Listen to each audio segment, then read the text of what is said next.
Welcome, everyone, to the newest review from Reels Movie Podcast. This is an uncensored movie review podcast. I am your host, Z.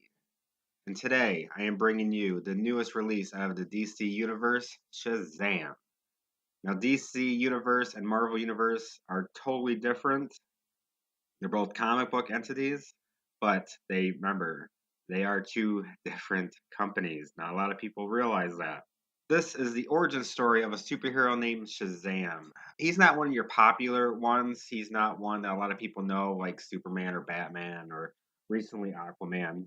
I believe Warner Brothers and DC released this, hoping to get you very familiar with the character and the story of Shazam.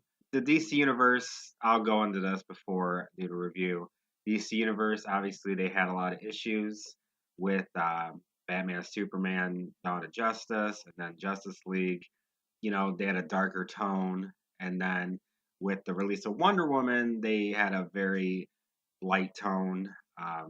They didn't take themselves too seriously. Last year's Aquaman, very similar. Shazam, same difference. They don't take themselves serious. It's very similar to what they do in the Marvel Universe, is they actually have fun with it. That's exactly how DC is going about with this.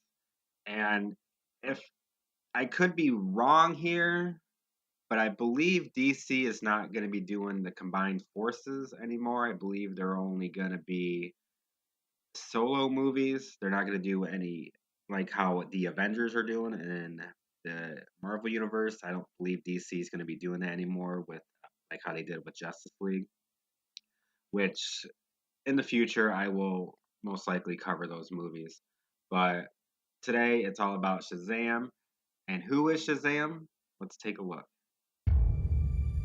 You've run from foster homes in 6 counties. I can take care of myself. When you're 18, give these people a chance, because that's what they're giving you.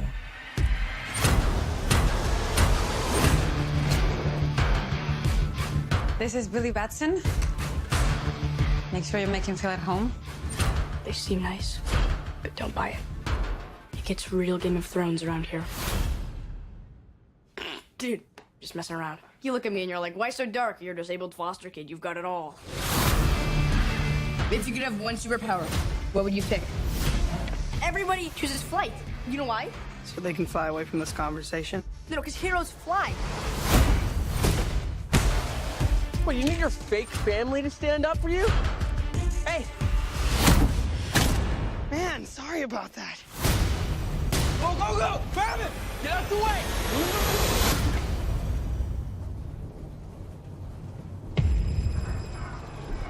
Billy Batson, I choose you as champion.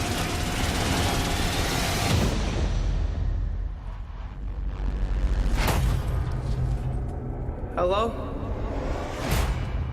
Say my name so my powers may flow through you. But I don't know your name, sir. Shazam. Wait, for real? Say, okay! Shazam?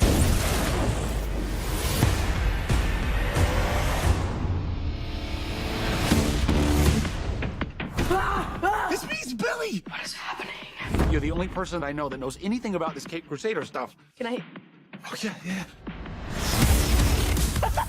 That's crazy, right? What are your superpowers? Superpowers, dude? I don't even know how to pee in this thing. AM to the PM, PM to the AM. You have super strength. PM, you just got Can you fly? If I quit your PM, I still rock Mercedes.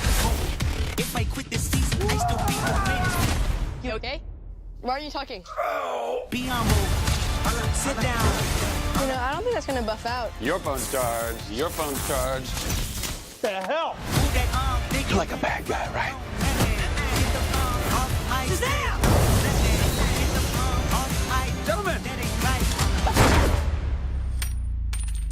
You have bullet immunity. I'm bulletproof. You're dead. Sorry about your window, Have a good but night. you're welcome for not getting robbed. Oh, hey, what's up? I'm a superhero. Shazam is directed by David F.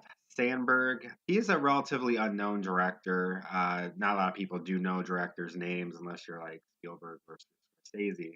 But he has directed the horror movies Annabelle Creation, which is the sequel to Annabelle. And he also did a movie called Lights Out, which was based off the short movie he created. Now let's get to the cast. You have Asher Angel and Zachary Levi as Billy Baston and Shazam. Uh, you'll know more about it when I get to it. Asher is one of the stars on the current show on Disney Channel called Andy Mack. Zachary Levi, best known, in my opinion, probably from the NBC show Chuck from the mid 2000s, late 2000s. Very, very underrated show. Fans saved that show many times from getting canceled. He also did the voice of Flynn Rider in Tangled, and he also had a brief role in Thor: Dark World and Thor: Ragnarok. Mark Strong is Dr. Thaddeus Savannah.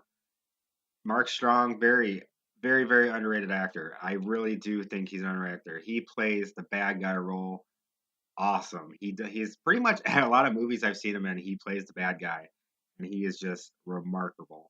He was the bad guy in Kick-Ass. He was in the 2010 movie Robin Hood. He was also in Green Lantern briefly, and they teased it as he was going to be the next villain. But obviously, if you know the comic book movies, Green Lantern will not be having a sequel with him in it. Also known as Merlin from the Kingsman movies. Then you got Jack Dylan Grazer as Freddy. He best known from the 2017's It as Eddie, one of the kids, and he's also in the upcoming sequel that's coming out later this year, It, the second chapter. And rounding out the cast is Jaimin Hunsu as Shazam as well. He got his big start in Amistad. He was in Gladiator, Blood Diamond. He even had a role in Guardians of the Galaxy and Captain Marvel. Before I dive into this review, I will warn you there will be spoilers. So if you do not want the movie to be ruined, please do not listen to this episode just yet. Go see the movie and then come back and listen afterwards. So how does Shazam rank up with the other movies in the DC universe? I honestly think it's up there towards the top. I'm not calling it one of the best, but the movie doesn't take itself too seriously. It has a lot of heart with the story and the cast and the characters. When you have Billy realizing that his foster family is his real family, he accepts it. He goes out of his way to protect them, especially in times of need. He saves his foster sister Mary from getting hit by a snowplow. He realizes at the carnival when he has to protect them that they are his family and they are with him throughout. You had the big superhero kickback when Billy learns his powers as Shazam. He becomes an instant celebrity and it goes right to his head. He is actually getting money from people for taking pictures or just shooting lightning in the air. Freddy calls him out on it and says that he's just doing this stuff for himself. He does not being a superhero like he should, and compares it to Batman or Superman, and that really brings Shazam down to a whole nother level and actually learns to be the superhero he can be. Shazam does have a lot of positives going for it. The cast is absolutely the best part of the movie. You have a lot of bright spots with the foster parents, with the foster family, especially with Mary and Darla. Mary's the older sister. She seems to be like the backbone of the kids. Darla, sweet, innocent Darla, who is just a constant hugger and talker. You know, a typical little girl that they would have. They are the two heartwarming moments of the story that's not involved around the main players. The foster parents are awesome. They show that they do actually care for them. So you have the same trope of a superhero movie of, you know, superhero gets abandoned by his parents. You have that here. But with the foster parents, it's different. It's like they actually do care about Billy. And he has to accept it, so it's a different turn, so to speak. Zachary Levi is absolutely perfect as Shazam. He kind of plays it like Tom Hanks did in Big, but in the superhero aspect. Family molds together really well. and you actually do care about the family, especially in the carnival scene when they are being attacked by Thad and the Seven Deadly Sins. They turn into the Marvel family, which, if you do not know about it, they are just a bunch of a family of superheroes.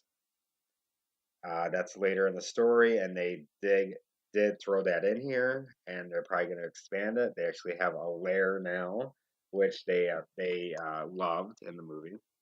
One of the absolute bright spots of the movie is the dynamic between Freddy and Billy. It's like they instantly click together. They legit act like brothers. Even when Billy turns into Shazam, you still have that mentality of brotherhood between the two. Freddy has a vast knowledge of superheroes. He references Superman, Batman. He does all that, and he helps Shazam learn his powers by all these tests. Um, it's a great story that he's got like his little sidekick as Freddy, helps him out and kind of opens up a whole new world for Billy in the superhero genre and pretty much opens his eyes, especially when he's Shazam and he learns how to be a superhero. The movie does ride the waves of highs and lows throughout. Even though I think Mark Strong plays a fun villain in his previous roles, he comes off flat here. He tried to be funny at moments when it didn't really call for it. It didn't work for his character. I mean, he has the Eye of Envy. He has the spirits of the Seven Deadly Sins flowing through him. So he should be this, unstoppable force. And it just seems like he wants to do the one note thing. It really takes away from the story that his performance comes off so low because the movie does forget that it's a superhero movie at many points with him. He doesn't evolve as the main villain. When the story does focus on Thad, the movie's held down by the wizardry aspect with the monsters and magic, and then it just forgets it's a superhero movie. The backstory seems flawed. He was turned away as by Shazam to be his champion. Then he has this, life goal to find out more about the Shazam and the symbols that he saw as a kid, and he's finding all these other people that were also turned away. So that's his main goal as the villain, is to get ultimate power. Then you got his dad and brother being complete dicks to him. When he finds the power of the Seven Deadly Sins and harnesses them, he just goes out of his way and just kills them for pretty much really no reason, just for him to get to it. That's just seemed like a generic reasoning for a villain. And his ultimate goal is just power. Shazam just is the good champion, and Thad is the bad champion. So it just seems very flawed on the villain aspect. The movie also feels very complacent in certain parts, like it's a chore to get through a few of the scenes. There's a lot to cut down on or even trim down. One of them is a montage scene with Freddy and Shazam. Shazam's trying to learn all of his powers. Freddy's videotaping him. He's going to upload them to YouTube, and Shazam's going to be this instant celebrity. A lot of that could have been trimmed down because that just seemed a lot of rehashed. We saw in the trailers. We're following Shazam learning his powers, but we don't need to see them. He could have found his powers out another way. He did find out later he can fly while he's fighting Thad, and that seemed like it worked. Because he didn't know he could fly, and it just kind of saved him at the right moment. We could have learned that throughout. We find out Shazam's bulletproof in the convenience store, and they had no idea. They just wanted to test it, and why not test it then? What would have happened if he wasn't?